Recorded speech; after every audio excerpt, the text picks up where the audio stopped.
The deed is already signed. My brother's words landed flat across the dinner table like he was reading a grocery list. My grandmother had been in the ground for 11 days, and he was already selling her house. I set down my fork. I looked at him, then at my sister-in-law sitting beside him with that careful, practiced smile she wore whenever she already knew the outcome of a conversation. I asked him to repeat himself. He did, slowly, like I was slow. The house is listed Friday. We're splitting the proceeds. You get your share after our costs are covered. I asked what costs. He named a number, $60,000 in what he called estate management fees. I asked when grandmother had changed her will. He smiled and said she hadn't needed to, that the deed had already been transferred, that my name was on the paperwork as consenting co-signer. I had never signed anything.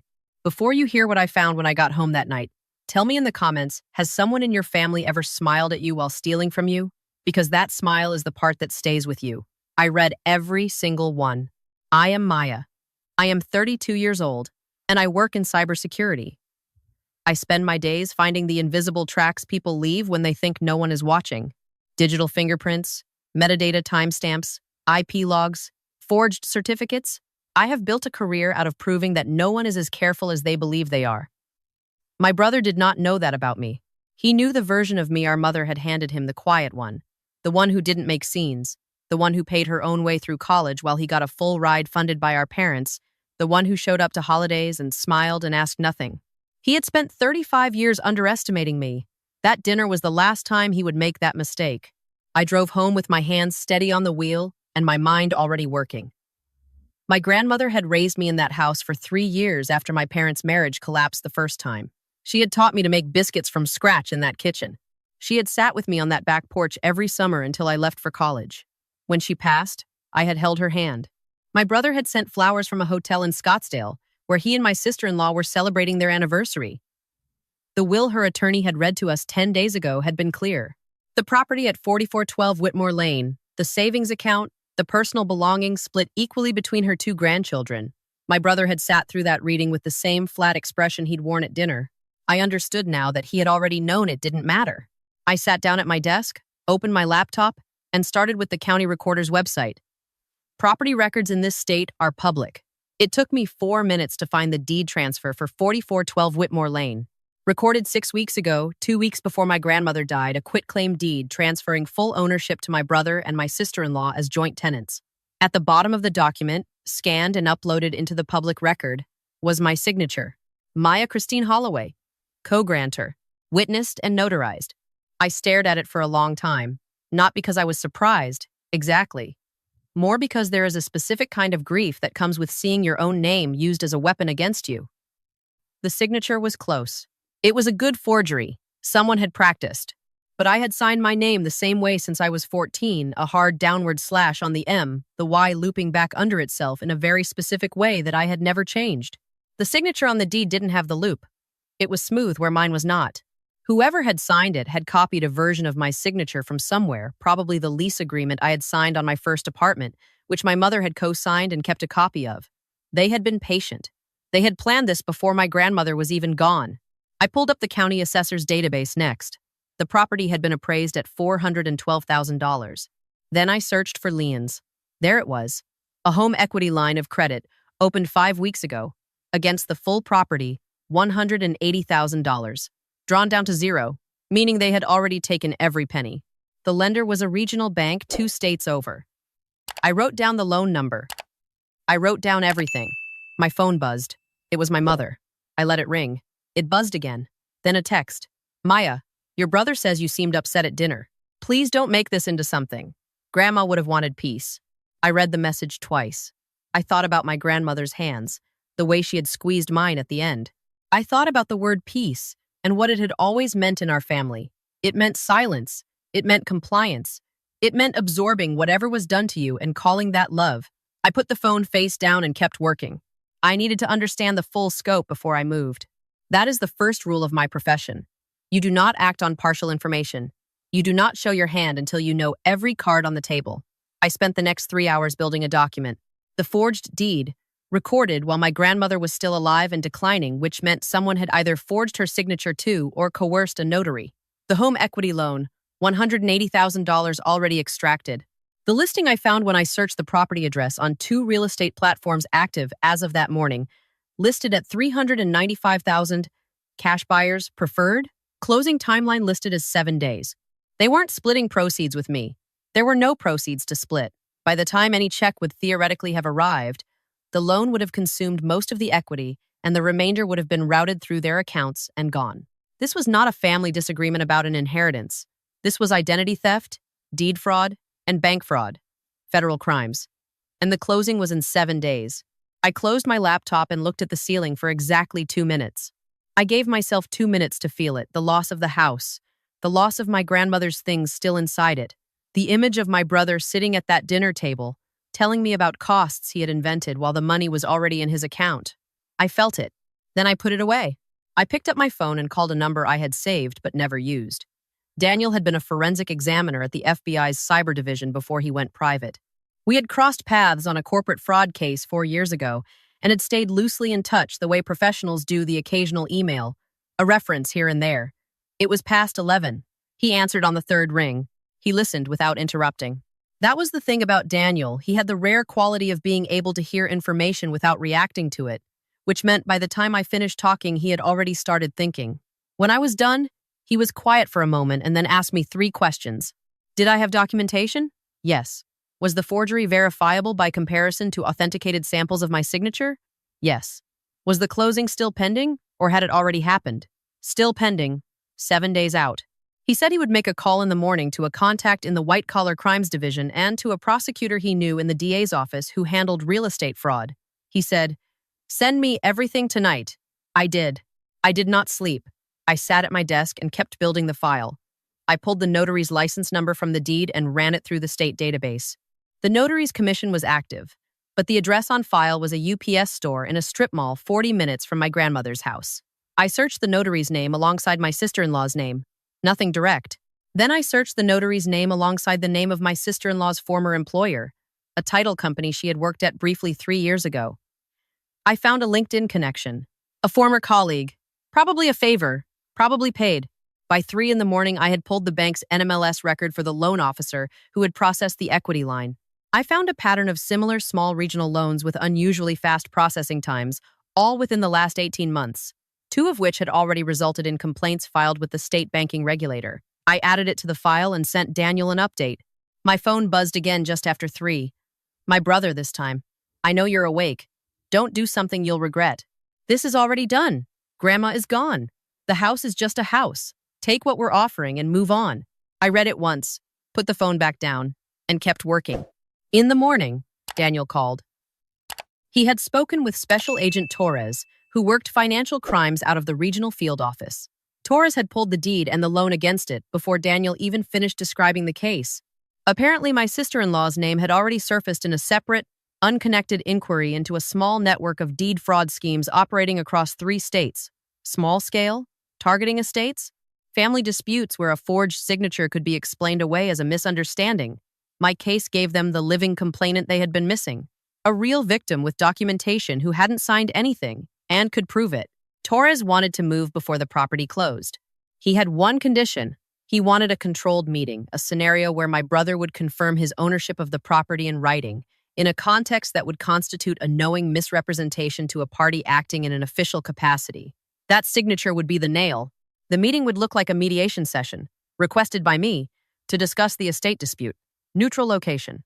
My brother and sister-in-law would be told a representative from the estate attorney's office wanted to clarify the deed transfer before the sale could proceed. They would be asked to sign an affidavit confirming that all parties had willingly participated in the transfer and that the property was free of any fraudulent instruments. They would sign it. Torres was certain they would sign it. "Narcissists," he said, and then he paused. "People who believe they've already won don't look carefully at documents." I almost said I knew that. I just said, "Tell me where and when." I called my mother that afternoon and told her I wanted to resolve this quietly. I told her I had spoken with a mediator and that if my brother and sister-in-law could meet with us Thursday morning, we could get the property sale moving without any further complications. She sounded relieved in the specific way that people who have been waiting for you to give in always sound relieved. She said she knew we could work this out. She said family was everything. She said my grandmother would be so glad. I said I knew. I kept my voice warm and even, and when I hung up, I sat in my car in a parking garage for a moment with my eyes closed. I want to be honest about Thursday morning because I think the honest version is more useful than the clean version. I was not calm the way I had been at dinner. I had slept 4 hours total over 3 days. My hands were not shaking, but my chest was tight in a way that made every breath feel slightly deliberate.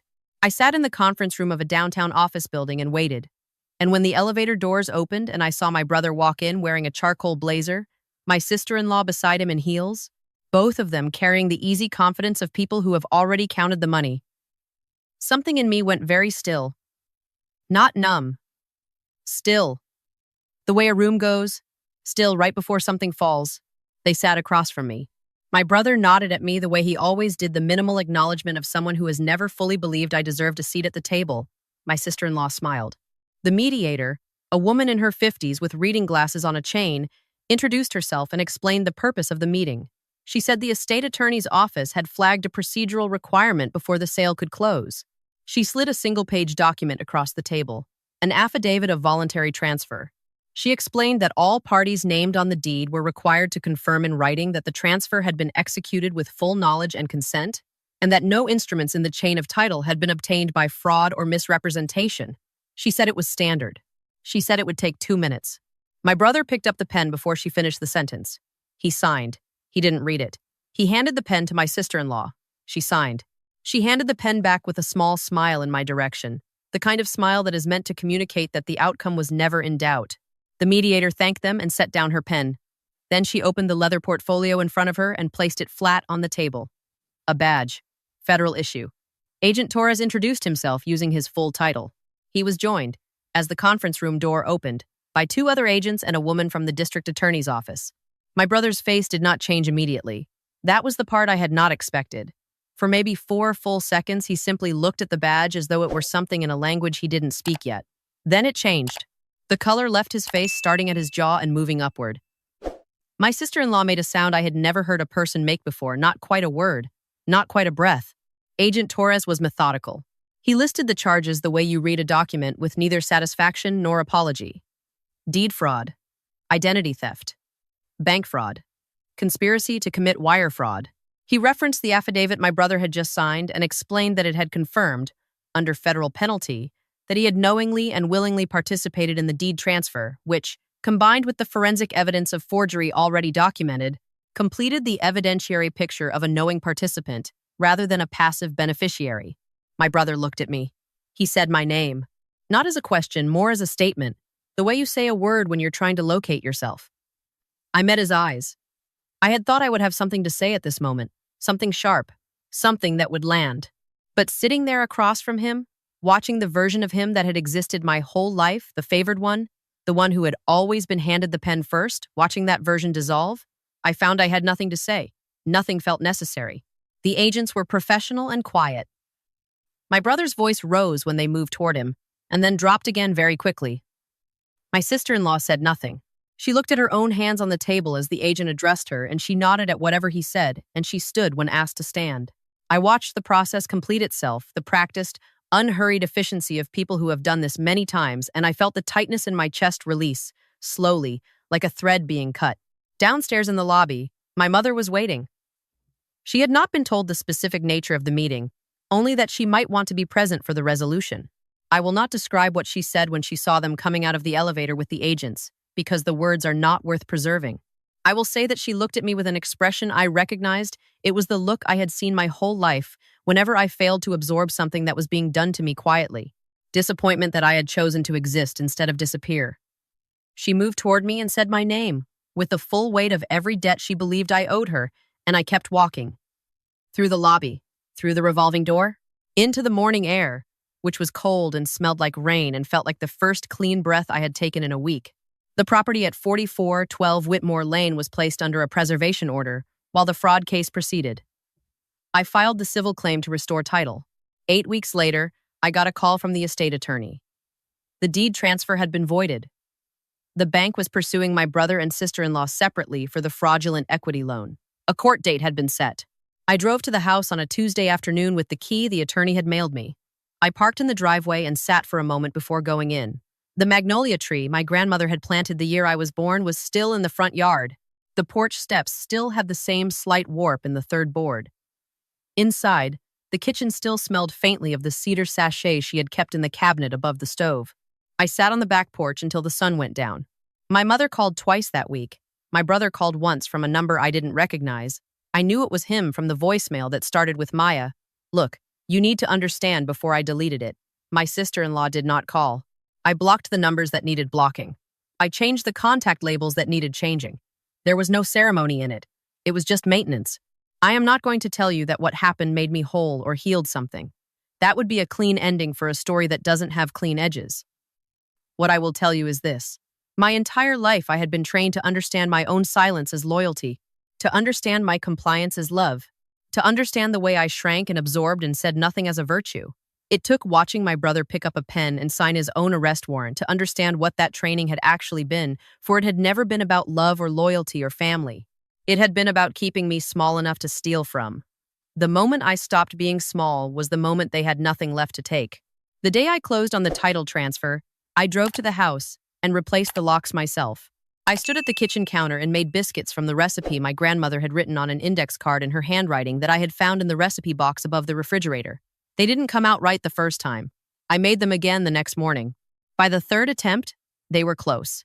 I am still working on getting them right, but I have time now. The house is mine. The door is mine. Nobody in this world has a key to it that I did not choose to give. If you have ever had to become the problem in your family just by deciding to survive, drop free in the comments.